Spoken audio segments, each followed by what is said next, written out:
In physics today, there are some effects already established, well established, that prove, number one, the vacuum energy is there, and number two, that not only does it interact, but number three, you can in fact get at least a little bit of it out of there in a measured experiment.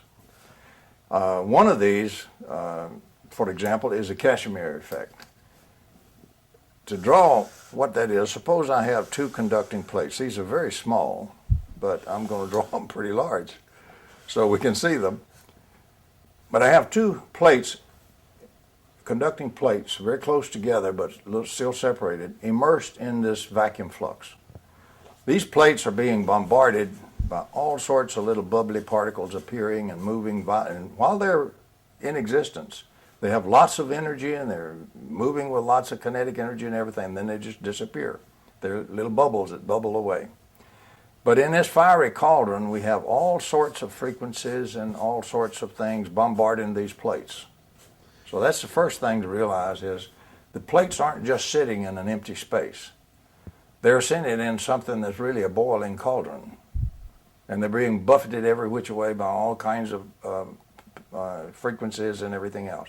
Now, a lot of energy going on hitting these plates. In a practical sense, what are the plates made of, and are they placed in? They're conductive plates. Made of?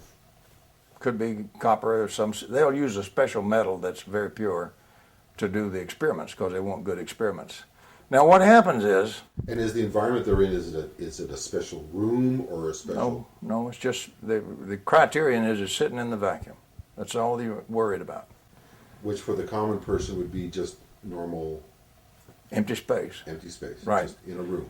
Basically what we have is in the laboratory we have these two plates, conducting plates, sitting in what we would think of as empty space.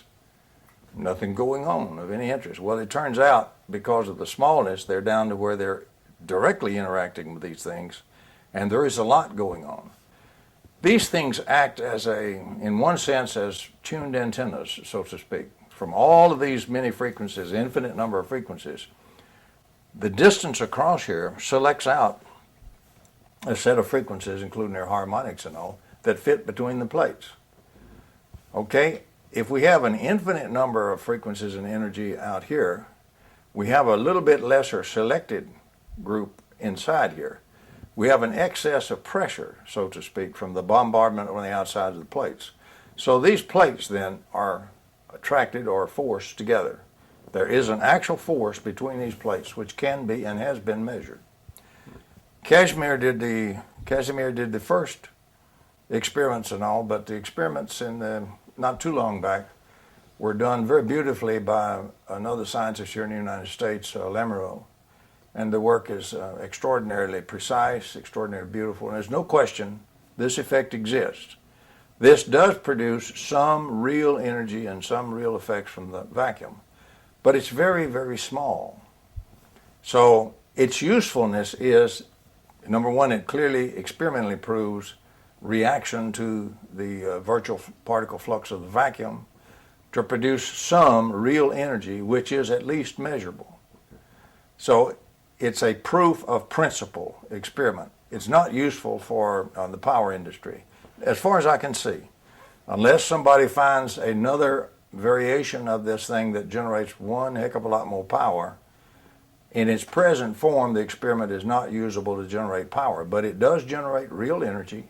It is measurable. It has been very precisely measured and very carefully measured, and it is there, and it is a reaction with the vacuum. And they don't apply any power to the plates or anything like that? No, this is just two plates sitting in the vacuum. You measure what comes into the plates from the vacuum. Wow.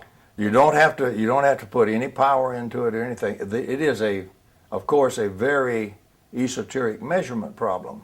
So it's a really good problem that a physicist has to work on pretty hard to really do it accurately.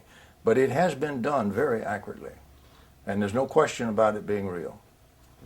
And patents have been awarded on this to Mead and somebody, or? Some folks have actually filed a patent.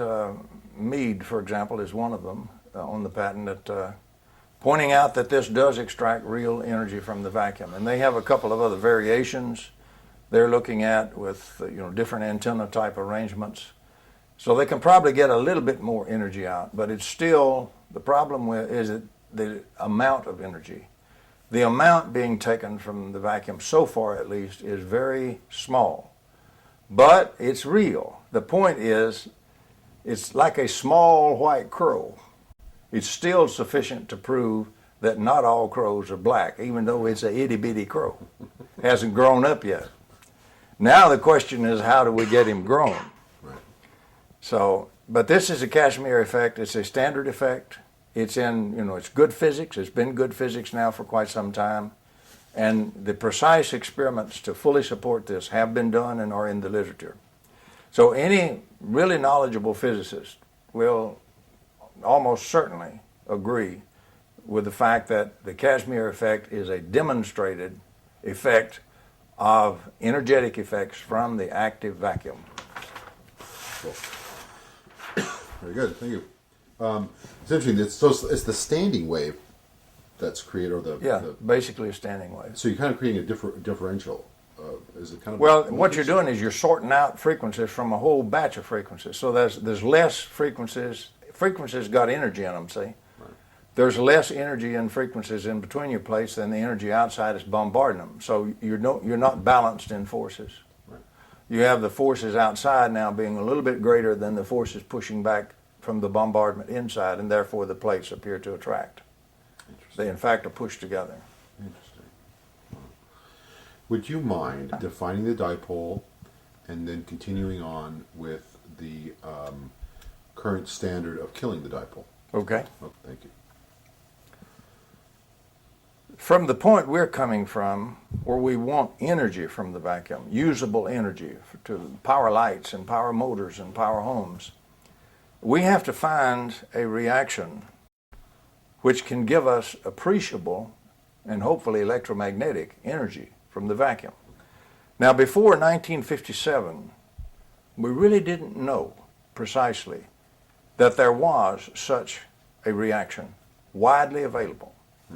But since 1957, we now know that. It was the discovery of what's called broken symmetry. Li and Yang predicted it theoretically, particularly in 1956 and early 57, just the first part of 57. A very short time frame there is when their work, reached a pinnacle. And the publications occurred predicting, real solid broken symmetry. What we're talking about is a broken symmetry in the virtual particle flux of the vacuum. What that means is, in this part is not just like this part, we've had a change in the vacuum. That's what broken symmetry means. And we've had a change big enough to be observable. As Lee said, anytime you have a broken symmetry, something virtual has become observable. So it means we have something now that is, at least in theory, is measurable. It's big enough to be observed and measured. And broken symmetry was that magic tool that was predicted in 56 and 57. But this was such an important prediction. It would be such a revolution, were it true, that strong experimental physicists jumped on it immediately to prove it's either true or it's false. It was that important. It needed to be done very quickly, and they did. And as a matter of fact, in February 1957, Wu and her colleagues, Wu has died recently, Wu and her colleagues proved it experimentally, a very short period of time after the prediction. The impact and the implications of this to all of physics were so profound, the Nobel Prize Committee also moved with unprecedented speed and awarded the Nobel Prize to Li and Yang in the same year, in December of 1957. So I'm trying to create the image of how sudden and strong a revolution this actually was, and its immediate recognition. One of those broken symmetries, one of those things that will take some virtual energy and change it into positive or observable energy that you can measure and detect, was the broken symmetry of opposite charges. So let's talk about a charge. A charge is a very strange thing. We really don't have a completely accurate definition of charge. It's still a bit of a fuzzy concept, but we do know some facts about it. And some of those we know way past the idea of charge back in the 1800s. Particle physics in the 1900s has found out a lot about how charge behaves and how it ticks and how it interacts with things. So if I have what we would call classically a charge, this could be just a single electron sitting in space. It's not sitting in empty space like we normally would consider it from the classical view. It's sitting in this boiling cauldron of virtual particle flux, just boiling every which way and bombarding it, and little bitty tiny momentary photons being absorbed and being re-radiated and all kinds of things.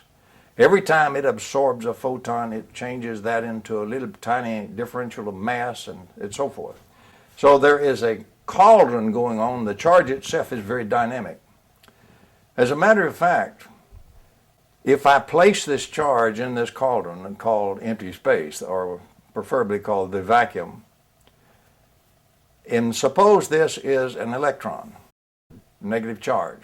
Surrounding it, there will be a predominance of the opposite charges in these bubbles.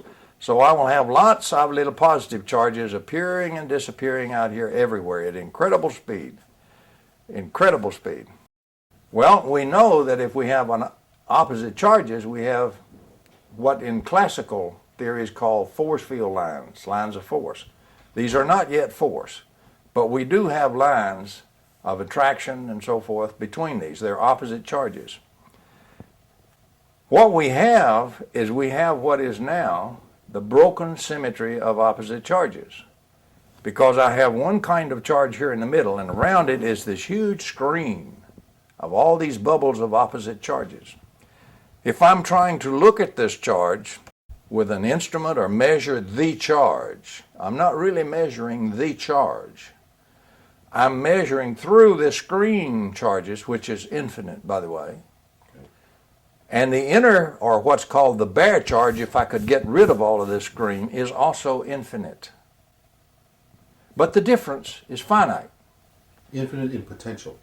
No, infinite, really infinite. Right now, it's infinite. In energy. In energy. Unlimited energy, no limit whatsoever, in both sets of charges. This entourage, or this ensemble would be another word to say, is therefore involving two sets of infinite energy. All kinds of flows of energy that's just unlimited. So we have an incredible amount of energy going on here in just one single electron. Remember, its fields and interactions go out towards the end of the universe. So it goes way on. If it's been around very long, it reaches out across the universe. So we have this tremendous entourage, and our instruments cannot measure this internal bare charge. We can only measure the difference, what we see through this screen of opposite charges. Okay. And that difference is the textbook value of the classic value of the charge of the electron. Okay. That's what's printed in all the handbooks. The difference. But the classical people stop right there. The models stop right there with that difference. If we want to talk about energy from the vacuum, we must go to the more modern knowledge where we know what's going on is much greater than that. And we know the only reason that we have any fields at all from this ensemble is this broken symmetry that was predicted and then proved and a Nobel Prize awarded in 1957.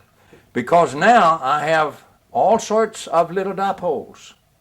That means one kind of charge on one end separated at a distance from another charge. That's a dipole or dipolarity.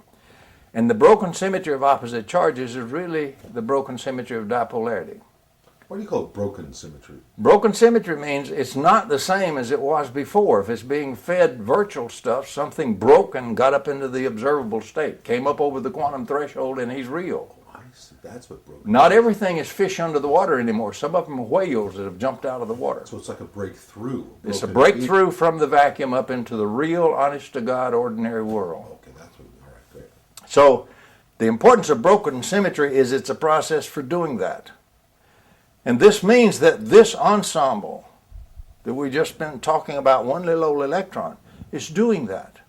It's continuously absorbing this seething bubble energy, if you want to call it that, the virtual state energy, changing that into little bubbles of extra mass, just a tiny differential of mass. But that grows because mass is unitary. So it's the physical from the invisible. Yes. And what it does is it keeps growing the differentials. You get one differential would be dm. The first one it had absorbed would be dm for the total energy being absorbed. dm1, well then another one is absorbed, so that's plus dm2. M is the mass of this electron. Then the third one is absorbed, and that's dm3. And this stuff is just integrating because mass is just unitary. You add some more, it adds, just like throwing quarters on a scale. What's the D again? The D is differential. Differential. Okay. So as this process continues to add, the addition of differentials, by the way, is what integration is mathematically. This thing is integrating what would otherwise be disordered energy, because there's no rhyme or reason to how these particles are absorbed. But now they are. They're ordered in the time in which they are absorbed by the mass and increase the mass. When enough increase in mass occurs, that mass, as you know, is energy. The amount of energy in that mass is enough to make an observable photon.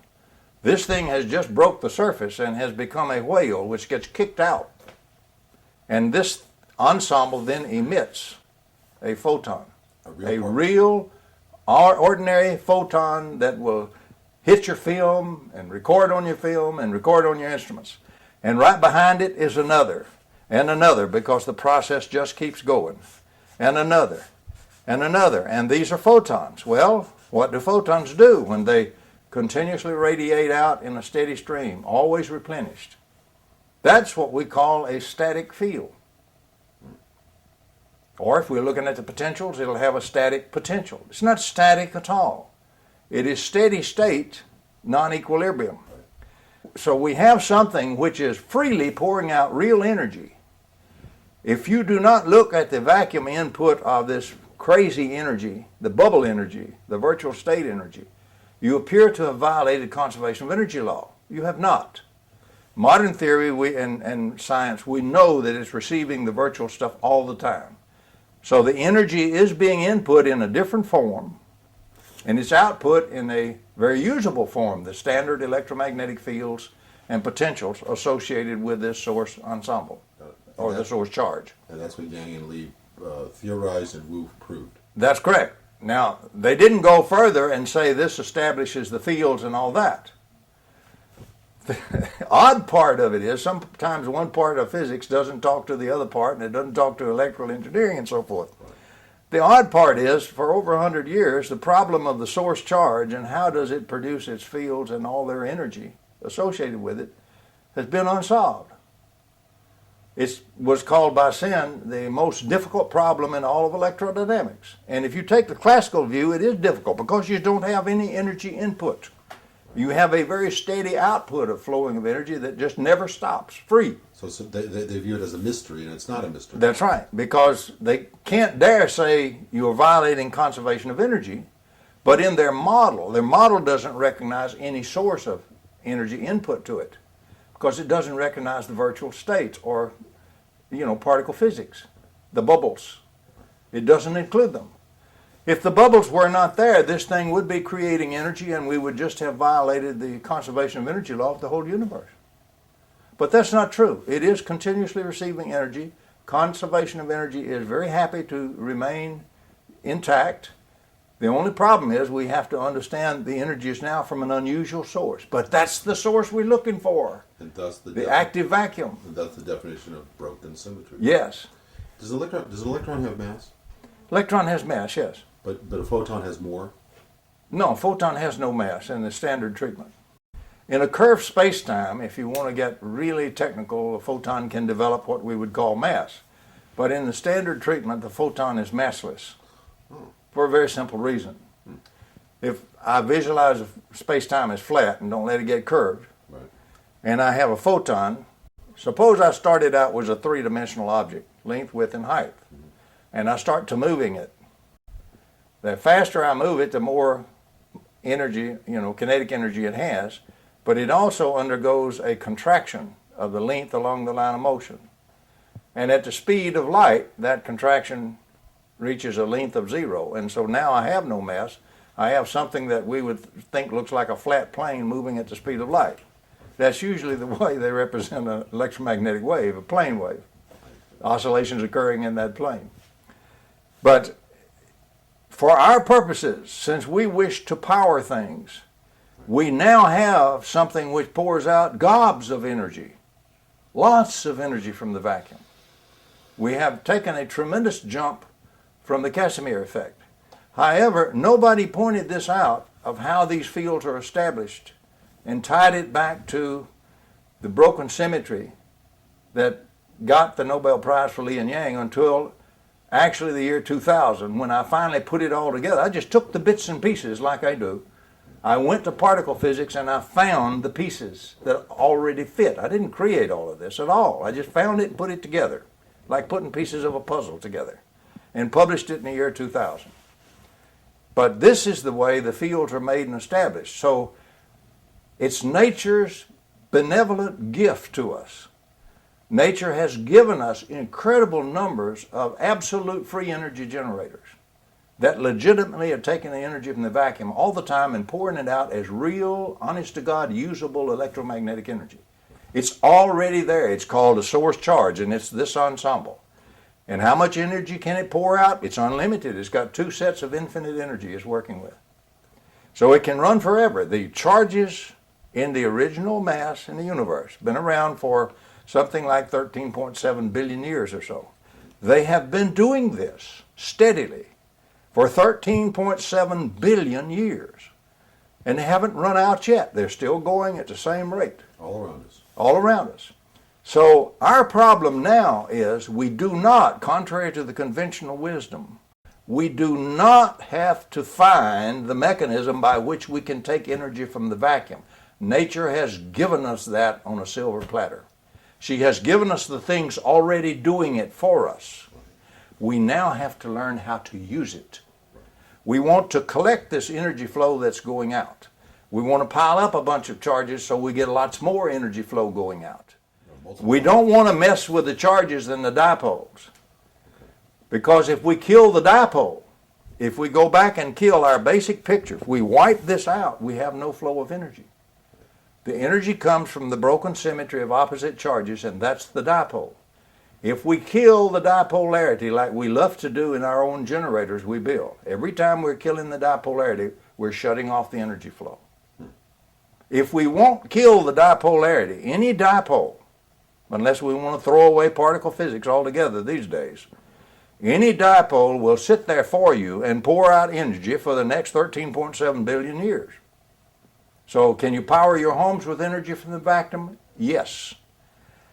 But nature's not going to give it to you for free. Once you understand the basic generator that nature has provided for you to use, it's up to you to learn how to use the generators. We're very crude there. So the concept is to take this model and multiply it or compress it into a larger volume. That's right. If we make enough electrons here, or enough charges, a strong enough dipole, it will produce enough energy flow that if we could only extract half of it or 1/10 of it or 1,000th of it, we could still power the United States. The energy is there. It can be taken from the vacuum. The mechanism for taking it has already been built by nature. We don't have to rediscover it. It's there. And that Nobel Prize to Li and Yang proves it. And the experimental work by Wu and so forth, and many others since then, proves it also, experimentally. So it's well established. We just haven't cranked it into our electrical engineering. We're still using the 1865 stuff and 1880s stuff in our electrical engineering. We are not using anything that has anything to do with the vacuum.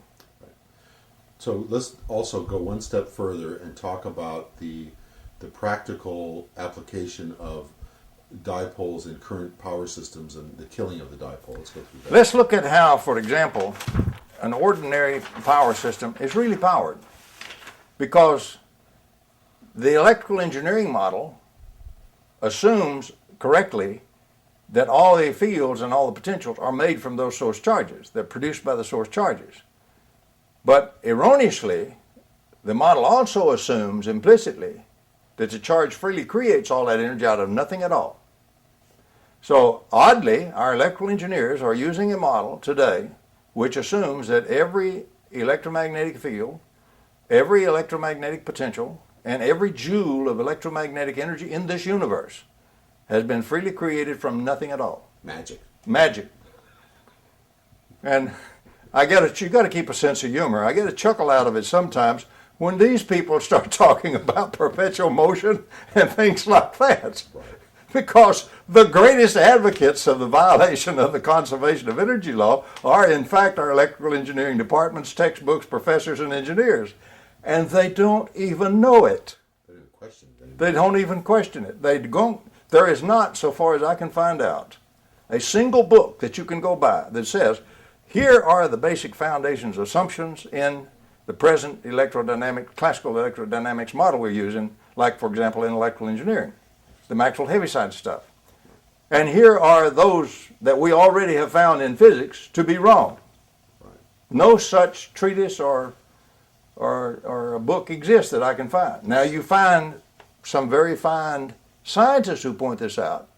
Wheeler, Feynman, and so forth. There's no force fields in vacuum. The model still assumes force fields. There's none there. This has been known for 100 years because it was destroyed in 1887, the notion that force fields exist in space. They haven't corrected the model since 1887. And apparently, this whole setup we have for our electrical power engineering, they have no intention of correcting the model for the next 100 years. And it's seriously wrong. So the current model assumes that the source charge comes from some magical... The source charge creates energy out of nothing at all in their model. There is no input to the source charge at all. But they can't escape the fact that it has a steady input. Why can't they escape it? Because you can prove it experimentally. You can suddenly produce charge. Let me show. At a point in the laboratory, suppose, clever devil that I am, we take this point, or some young grad student does this real sharp, and not much better than I would be at that. We take a point in the laboratory, and that's going to be the zero of our reference grid. And every so often at measured intervals out here, since this is a thought experiment, we can be perfect. We have perfect instrument packages at each point that can measure. And since I can do this very conveniently, we will take the speed of light for 1 second, convert that to distance, about 300 million meters, give or take a few. And we'll say, regardless of how strong or how weak it is, these instruments are perfect, we're going to measure it. And so what I do is again, being a thought experiment, we can be perfect. We instantaneously produce this charge in the laboratory. Now, in real life, I can't quite do it instantaneously, and I'll have a little lead pulse. We're going to disavow that and throw that away. What I'm interested in is what happens once this thing got formed. Okay. So suddenly a charge appears at this 0 point in the laboratory. After 1 second, the first instrument package reads.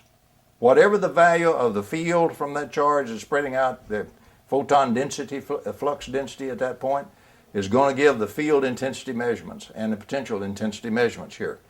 This instrument suddenly reads, and it doesn't then die away. It continues to read from now on. If you wait 1 billion years, it will continue to read exactly the same value.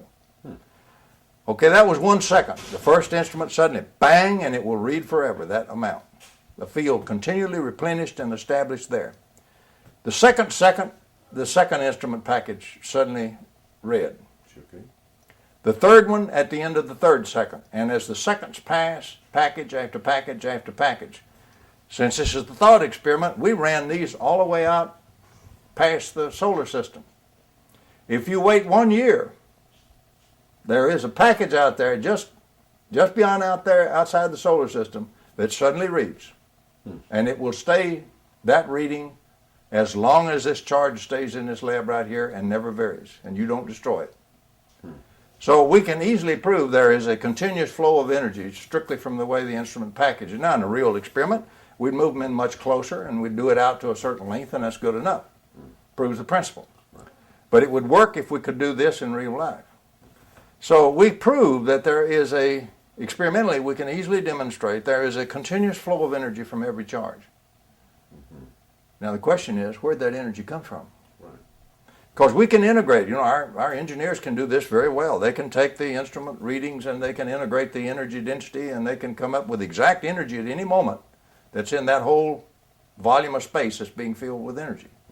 It gets thinner in density as you go out, of course, falls off as a square for the field and as inversely as the square and inversely as the length for the potential. But it does continue to remain non-zero to the end of the universe. And so we have then incredible generators of energy already with us called charges, source charges, which do take the energy from the vacuum. And all the electromagnetic energy we have, all the field energy, all the fields, all the potentials come from those source charges. And that comes from the vacuum. Nothing we do has ever done anything but use vacuum energy. And we called it electromagnetic field energy and electromagnetic potential energy. So things like permanent magnets. Permanent magnet is a dipole. So we call magnetic charge, you see, a pole, a magnetic pole. So what we have in a permanent magnet, we have a dipole. Broken symmetry of dipole, of any dipole applies. That permanent magnet is doing this process all the time. But if the field is absolutely steady, and you come and measure it, and you come and measure it again, and you come and measure it again, it'll always be the same value at that same point. You tend to think it's static. Okay, let's reason about static. Since this thing is flowing, you can't have a photon in space sitting still. If in free space, if there's a photon there, it's moving at the speed of light, or else we've got to throw away relativity, including special relativity. We've got to get rid of it altogether. That's not true. It is moving. But the thing is, as Tom Flandern pointed out, you have two ways of looking at something static, and he used a beautiful representation of a waterfall. If the waterfall were truly static, it looks fixed if it's perfect, assume a perfect one. It looks beautiful, and it's just always the same. Every time you look at it, there it is. Doesn't seem to have changed at all. But every part inside, internal part, is in violent motion, moving on through, and another part right behind it, and being replaced all the time. Right. So it is not a truly static waterfall. That would be a frozen waterfall. Instead, it's an unfrozen waterfall, and in thermodynamics, what it is a steady state flow. Right. It's a system in non-equilibrium. That is, energy is steadily entering and steadily leaving, but it's doing so at a steady rate. And the pure system definition of that is a non-equilibrium steady state condition. And so in von Flandren's unfrozen waterfall, which is what a static field really is analogous to, we are looking at a non-equilibrium, steady-state condition. Can we prove it? Of course, from our model we just went through where the energy comes from out of the vacuum. We have a steady flow of energy in this peculiar virtual state into the charge, being absorbed by it, being transformed by the charge into this now observable photon energy that keeps flowing out of it at a steady rate. It absorbs at a steady rate, changes the form, puts it out in another steady rate, and that is the pure definition of a non-equilibrium steady-state condition that extracts energy from the vacuum and turns it into real energy. So we don't have to do the conversion. Right. I don't have to convert vacuum energy into real, usable, observable energy. Nature already does. Every charge in the universe already does it. Every dipole does it. So something like the MEG is just capitalizing on that. That's right. Anything we do with electrical energy, we're capitalizing on what these charges are doing, taking the energy from the vacuum. All the energy in any electromagnetic circuit comes from the dipolarities in the circuit. The charges, you understand, in space establish their own dipolarities, as we went through with the model of the charge in modern physics. So everything is due to the dipolarities and is taking the energy right out of the vacuum. It has nothing to do with cranking the shaft of the generator. So what do we crank the shaft of a generator for in the first place? Well, let's see why we crank the shaft of a generator. We have a nice generator here, and if we're smart, we'll have a hydroelectric river and turbine or something to turn the shaft, so we don't have to pay for that, because that gets monotonous paying for all that. But otherwise, we'll have to burn coal or something, heat boilers and make steam and run a steam turbine to crank the shaft. And we've got to pay for a lot for all that. But anyway, we have a shaft of the generator, and we must continually crank the shaft of the generator. And through electrical engineering and everything, we have all absorbed with our mother's milk, you might say, as Einstein used the phrase, the notion that it is this mechanical energy we crank into the shaft that gets translated from the terminals to go out into the external circuit, out to all the loads and power everything. That's not true. That's not true at all. First place, I can't do anything inside the generator with mechanical energy. That won't get me a watt on the power line. The power line doesn't transmit mechanical energy. So I've got to change it to some kind of form other than that in the generator, because I want to work on charges. Remember, all the energy comes from charges. If I want a flow of energy, I got to separate charges and get a dipole. Well, if I turn this with the rotating field concept that Tesla gave us, if I turn this rotor inside this generator, I establish a rotating field, magnetic field. Okay, now I've transformed all the energy that I put in as mechanical energy into rotating magnetic field energy in this generator. What does that do? It doesn't go out on the power line. It works on the charges inside the generator. It forces the positive charges in one direction and the negative charges in the other direction, so it gives us the dipolarity across the potentials of the generator. So we very crudely amplified the broken symmetry. That's right. It gives us the broken symmetry of the dipole by establishing the dipole. Okay, we use all that magnetic field energy just to push that, because for a big circuit out there, it gets pretty hard to push it to establish the dipole, because you have all these electrons ahead of you and behind you. You've got to force all that apart to form this dipolarity. But suppose you pay for that. You pay enough shaft energy to get that done, and you got your dipole formed. Now, if you won't let anything happen to the dipole, the energy will flow from this generator forever. How can I say that? That is not perpetual motion. Once I have the dipolarity, the energy is coming from the vacuum all the time. Nature has been very kind.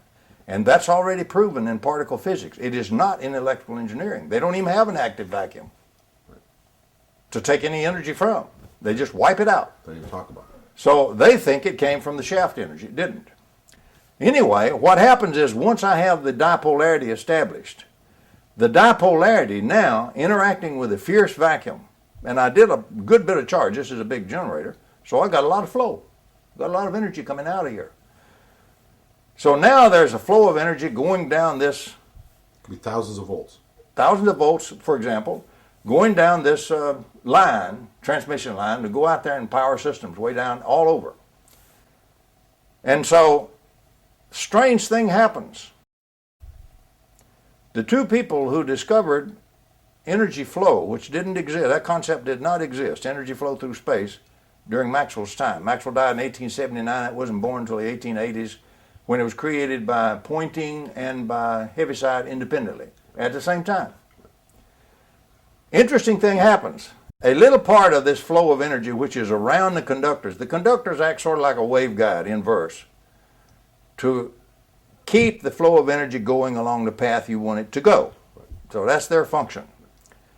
So the energy flows around here, and the various charges and their fields inside the wire interact with it and divert a little bit of energy into the wires.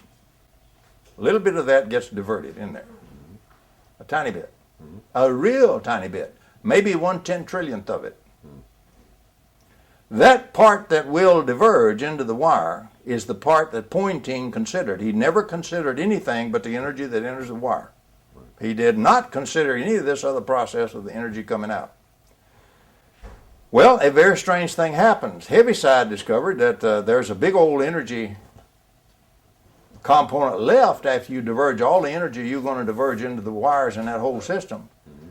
There is far more energy than what you've diverged that's still available flowing outside the wire. It doesn't react with anything because it's in a curl form.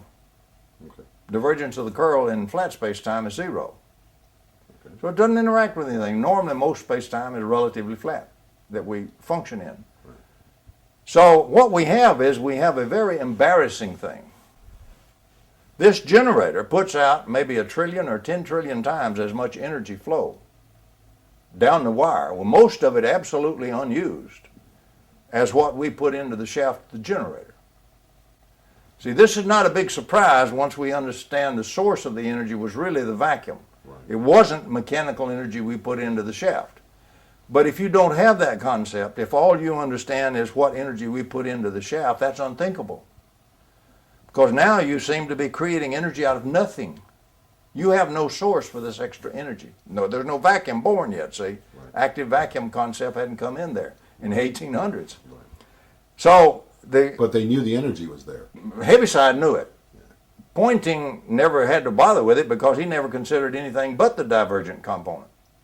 He never considered any other component of flow even being there.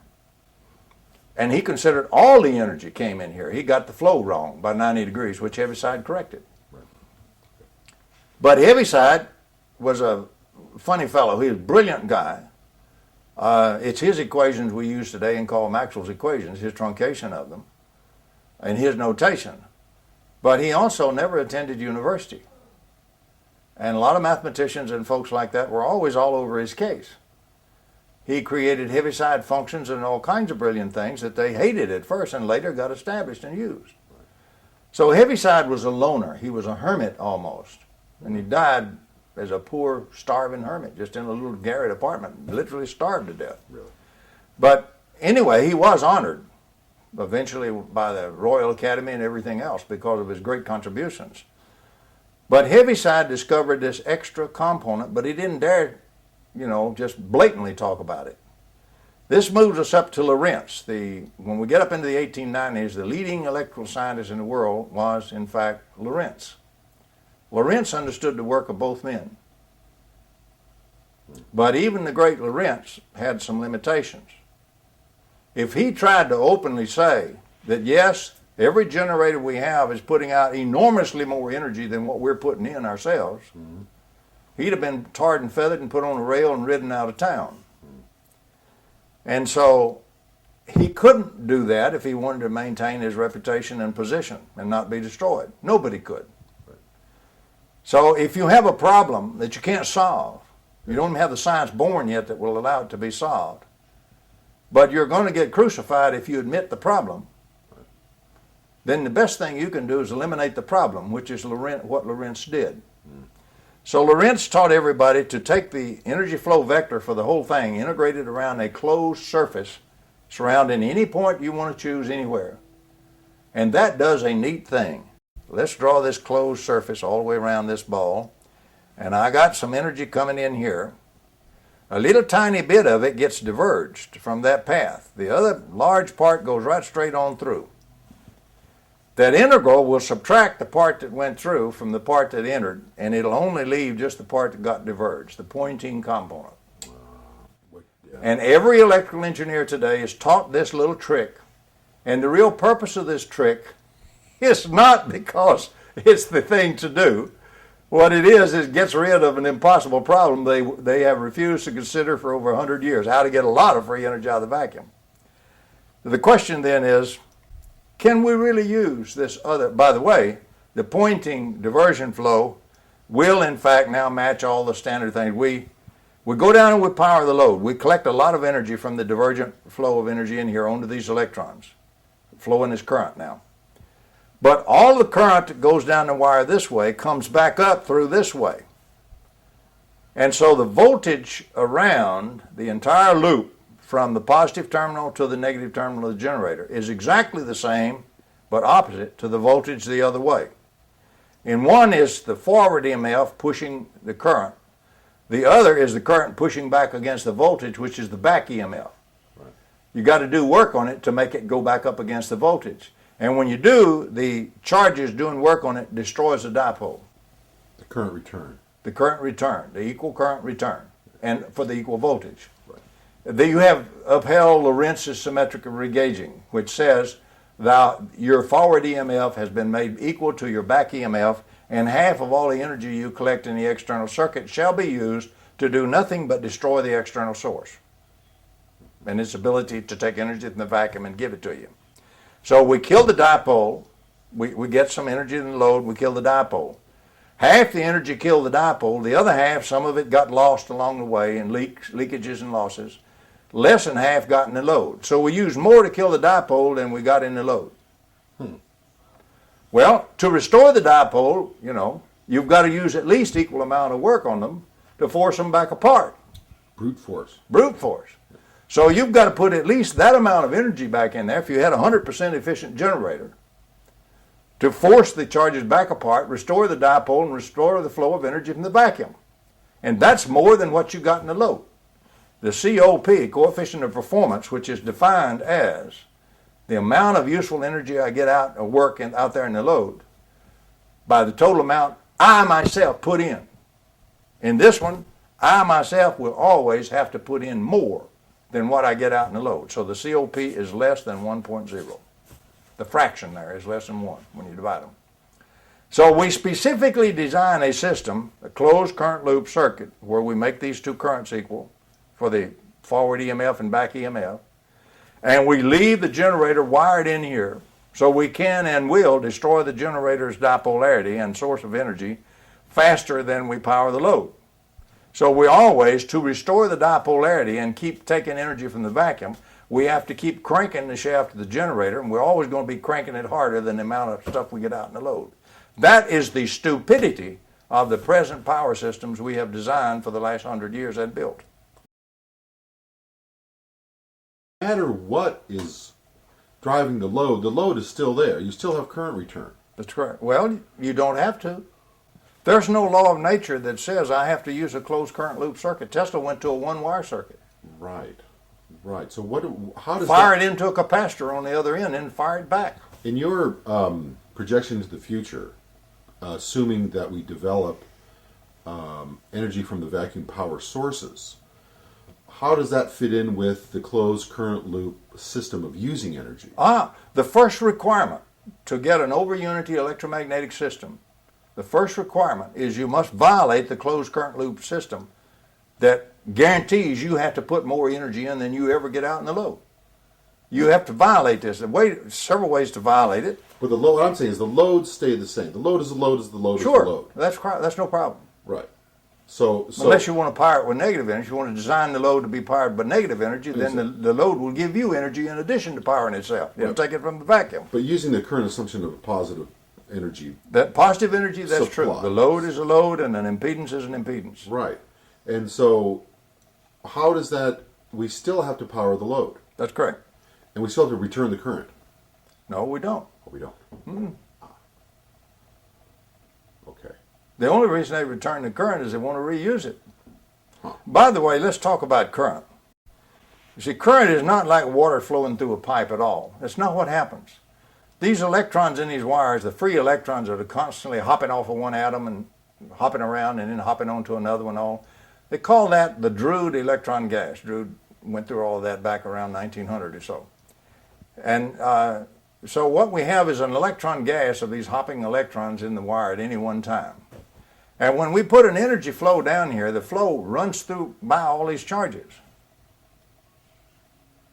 Now, it runs almost the speed of light. If everything were perfect, it would run at the speed of light. But we do have inductance, we have capacitance also. It's a little bit less than the speed of light. That the actual potential, the actual energy flows down the wire. The electrons don't flow like that. On the average, in our average little old circuit, the electrons will flow about 4 inches per hour. About 4 inches down the wire. Wow. Because one has to pop, and what you have is called electron drift. On the average, it'll drift a little bit in the popping and drift a little more. It's a statistical thing of the drift that develops in these electrons.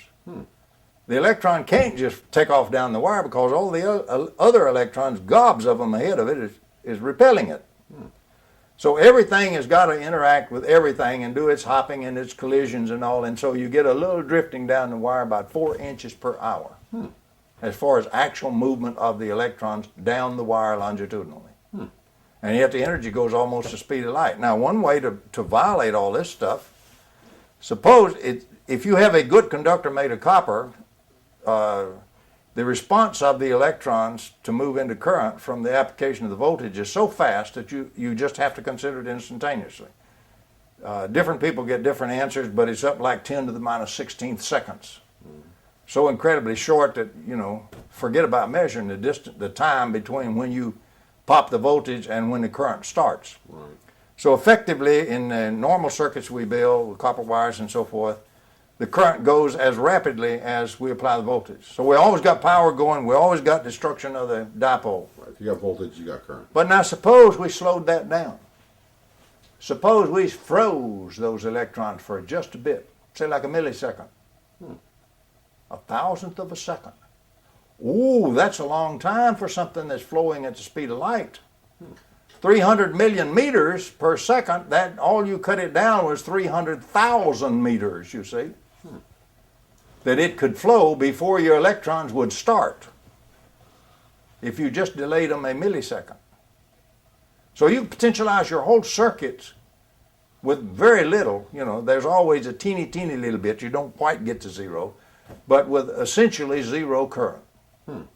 If you built something that had a delay automatically in the conductors, you can do that.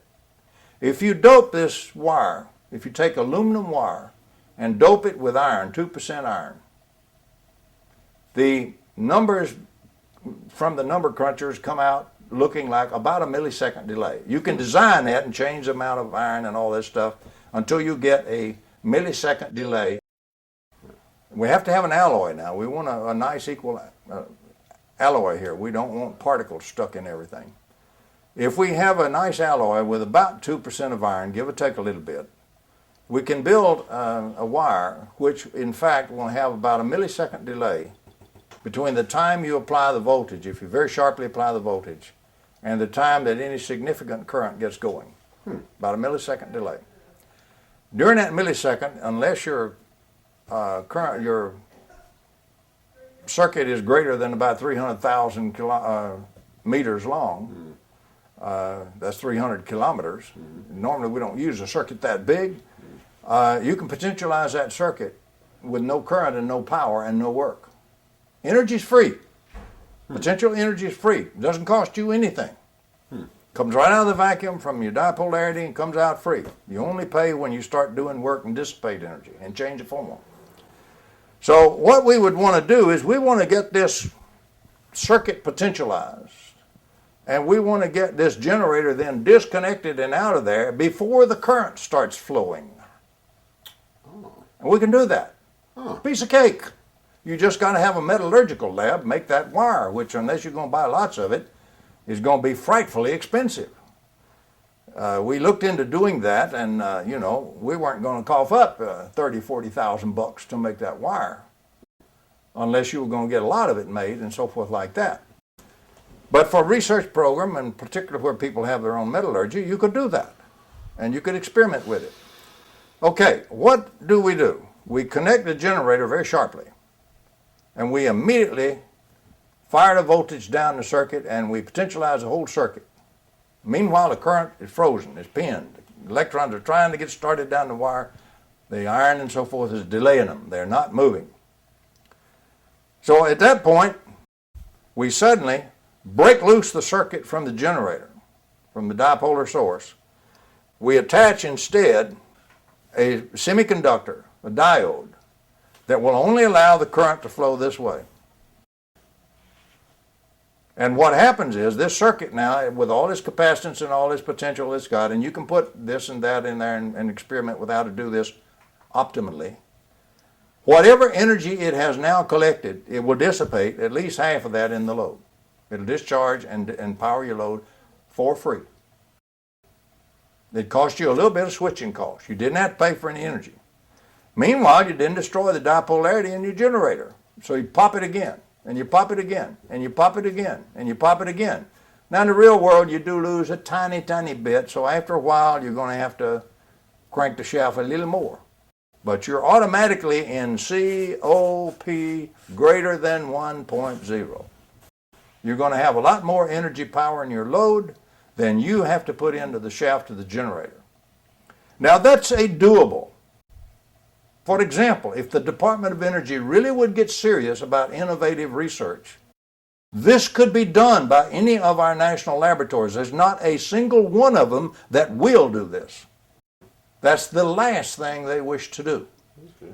They will work on hot fusion, they will work on fuel cells, they will work on how to burn coal more efficiently, how to scrub it better, all sorts of things like that. The last thing they will work on is anything that would change electrical engineering. We're still stuck with a 100-and-something-year-old model that's seriously flawed, and everybody in the world is defending with his dying breath, instead of changing it like a scientist should do. When the experiments refute the model, the scientific procedure is to change the model, not assail the experiments as they did in cold fusion, and not deny it and continue to do business the old way so that we can maybe bankrupt the nation one of these days because of the need for oil and the cost of energy. But all of this is doable. That's just one way that you could potentialize in static mode, disconnect your generator, let the circuit now come alive and become a dynamic circuit and discharge the energy that it got for free. But our engineers are taught that a static field is useless when it's the most precious thing we have. It's pure flow of energy. It's a steady state flow. That's right, it's a steady state flow. Use that flow for free from your dipolar source and don't kill the source. That's the 10 commandments put into one for free energy. Don't destroy the source dipolarity because you're killing the extraction of energy from the vacuum. You just never knew that. Relaxation time of that storage element, which we were discussing the other day, in fact. And there may be many other different devices or elements that can be designed that will do the same thing. I'm not trying to say that this is the only way. But it is a way that... Right, this is the basic approach that you have to think about, which is entirely different and foreign to the conventional engineer, electrical engineer. But you've got a positive and negative source of energy. Okay, so what your controller does then is it provides the oscillator and the timer. Put OSC and timing in here too. So what it's going to do is close this switch and energize this circuit. Mm-hmm.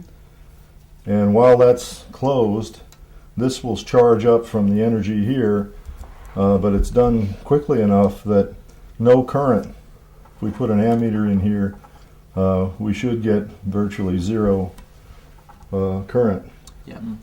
So before current flows, this switch is opened and the controller closes this switch.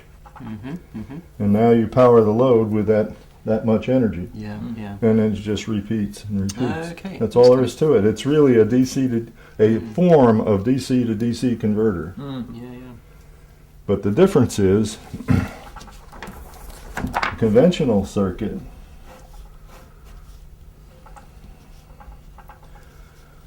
does the same thing, but there's no switching. It's all one phase. Yeah. Okay, you may have an on-off switch or something somewhere here, but you can see now what you've got, and you've got losses that when you power the load, the back EMF will equal that, and you'll never get more than unity here through that load.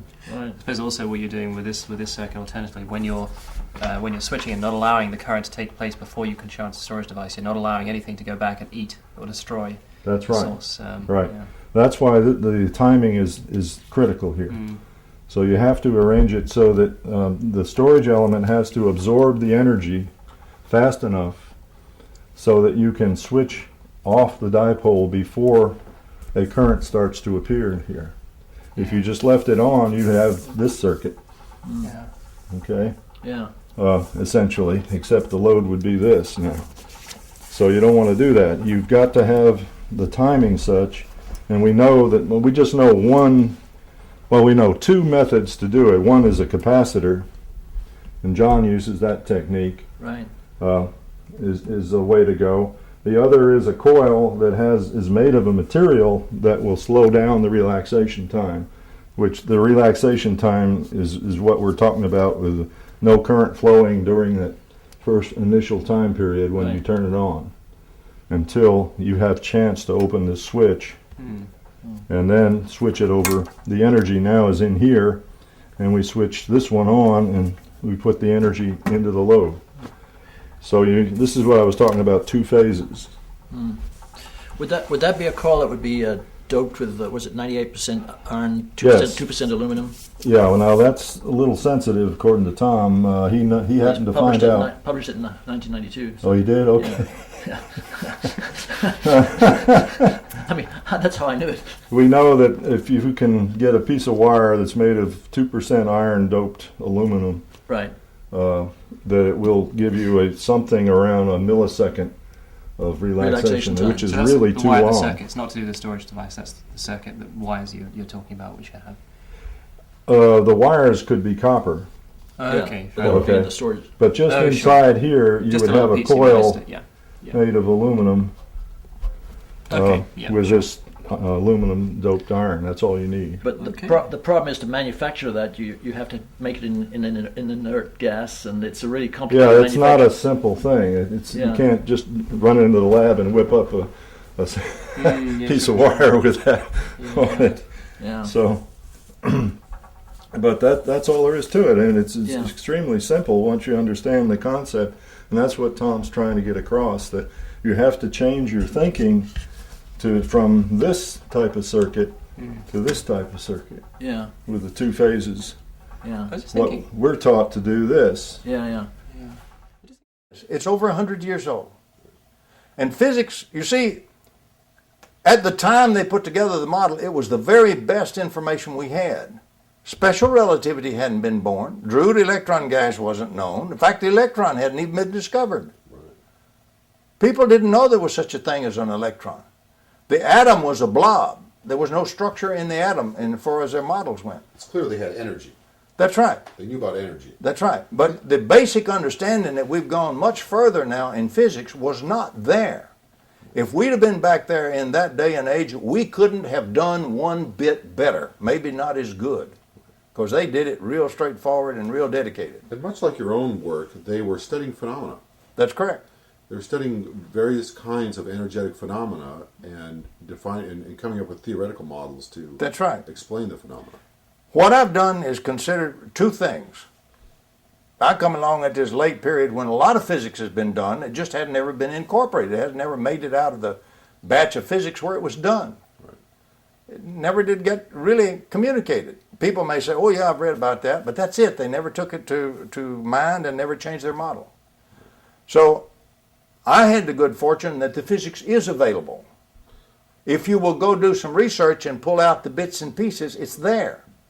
But it had never been put together and taken back over into electrical power engineering and start doing it in power. The other advantage I had, I was very fortunate to be able to work with independent inventors who did have things working. Floyd Sweet, Howard Johnson, Frank Golden, and people of that caliber. I was able to work with inventors who actually had working prototypes or working experiments on the bench that did work. Now, sometimes they were the devil and all to figure out what was going on, and took years to do that. But the experiments were there. I was able to look at the phenomenology. So if you have the phenomenology, and if you have the basic modeling pieces needed, it's not that difficult to find those pieces and deliberately keep fitting it to this phenomenology, and let the phenomenology, the experiments, be your filter. That's called scientific method. It used to be anyway. Anything newer than them that you find really useful since the discovery and the proving of broken symmetry? Well, broken symmetry is widely used throughout physics today. Anything more recent that you think is also? Yeah, oh yes. The paper after paper after paper in the literature since then, on jillions of papers in literature on symmetry and broken symmetry. But any new discoveries that you find are equally as... The new discoveries tend to be very esoteric. For example, you now begin to question things like what form you have to think about reality in terms of. No, I mean in terms of your interest in energy. Yes, there is. For example, time comes seriously into question about what time is. You can use time as energy.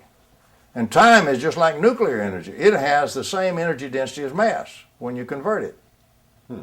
And so if you were to develop that aspect of it, to use a little bit of time and convert it to energy, give up a little piece of time, dilate the time just a little bit, give you a lot of energy.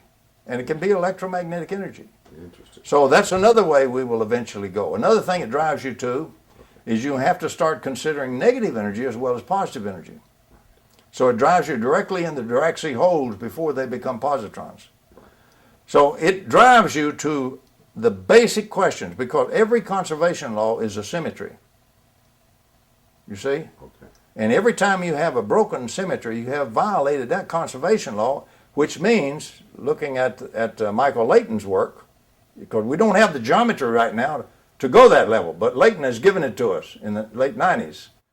If we use his object-oriented geometry and better group theoretic methods, we find that when we break symmetry at one level, we don't lose all that knowledge like we have always assumed. What happens in nature is that knowledge is retained on a level, but you create a new symmetry at the next higher level, and the source charge fits that exactly. You break symmetry at the lower level, that is the virtual state, you automatically generate a new symmetry, new conservation, up in the observable state called electromagnetic field energy, electromagnetic potential energy, and so forth. And it works. So we have the gist of a new geometry that if we can crank that in and replace the old Klein geometry from 1872, if we can go to the much more modern geometry, object-oriented geometry that Layton has given us, Michael Layton, we can now begin to get at many things, like the source charge problem and things like that, one more fundamental step than we ever were able to do before. Now, Layton's work is being rigorously applied in robotics and things like that. His stuff holds up and works a lot of times when the old Klein geometry just falls apart. Really? Interesting. So it's good stuff, and it's got plenty of experimental proof behind it. But nobody has applied it yet to source charges and electrodynamics yet. But it has a great field of application. All I've done is point it out. And the young fellows working on their doctorate thesis and the young postdocs will have to do it. But there's a whole field that hasn't been touched. Department of Energy should be up to it in their eyeballs, to their eyeballs. They aren't. They don't even recognize the term. Because it's not the things they're doing already and already have set up. Big organizations are like a big old ponderous ship. You don't turn a ship on a dime that's full steam and moving ahead and all that weight. It turns over a long time. And the same thing is true with any big ponderous organization. It just turns very slowly, sometimes very frustratingly slowly. But it can be turned, but it'll always start from the young guys. You know, it's such a trite thing that historians of science just say it automatically. You know, most of the science is done by people in their youth. Einstein was a young Swiss patent clerk when he did relativity, for example, and things like that. So the funny thing is, to change the science, even though it's very slow, we have to get to the young people and get the message across to them. Then they will come in, they will look at the references. They may make whatever changes have to be made to get it very precisely said, very precisely modeled, and they'll give us a new technology and a new science. So you think time could be used in the production of energy? Yes, I do, indeed. Wow. Wow, that's really far. There's no big deal in that. When you have special relativity, anytime you use velocity, you change a little bit of time into energy anyway, kinetic energy. See, remember, you got to learn to think in a model that uses only one fundamental unit, energy. Right. Time is energy. It's a function of energy. So is mass. Mass being energy doesn't bother us now after the atomic bomb and relativity and E equals mc squared. Right. Even a grammar school kid knows that today. Right. But in its day, that was considered so shocking that it was almost unthinkable. People would say, why, there's only 10 or 12 people in the entire earth who understand general relativity. They would make statements like that. And of course, that's trivial. Once the young guys understand it, it spreads out. And now you've got jillions of people that use it as a matter of course. We're in an area where we need to make some changes of that nature. We can take energy from time, borrow a little time and use that up and get lots of energy. We can modify a lot of the electrical power engineering stuff that we're doing, make that a much better model, remove some of the errors from it, And suddenly we've got a whole vacuum set of energy, gobs of energy, and we've got this extra tremendous component we're throwing away now from every generator and battery and everything else available for use, the heaviside component. So it's a rich energy field. If we can ever get them to quit using the term innovative research, innovative science as a buzzword and actually use it as a scientific funded program and turn the young cats loose on it. We have plenty of very experienced young people. Fine training, excellent mathematical training, excellent theoreticians, excellent experimenters. We have as fine a crop of young scientists we've ever had since we existed in this country. We are not using them properly at all. We're trying to put them in a cheese press and mold them into square heads. They are forced to be now in fierce competition for dollars for programs, for a post-grad program or to work on your doctorate. Yeah, we talked about that. And we talked about the packages coming down. You don't have any choice about the research that's done. It's already decided for you. The faculty in the electrical engineering department or the faculty in the physics department at a leading university doesn't sit down and decide what they're going to do in research. They look at what's available to get funded to do and what they have to do. And then maybe there's a tiny bit left over somewhere of what we would like to do. So what we're doing is really suppressing that scientific innovation.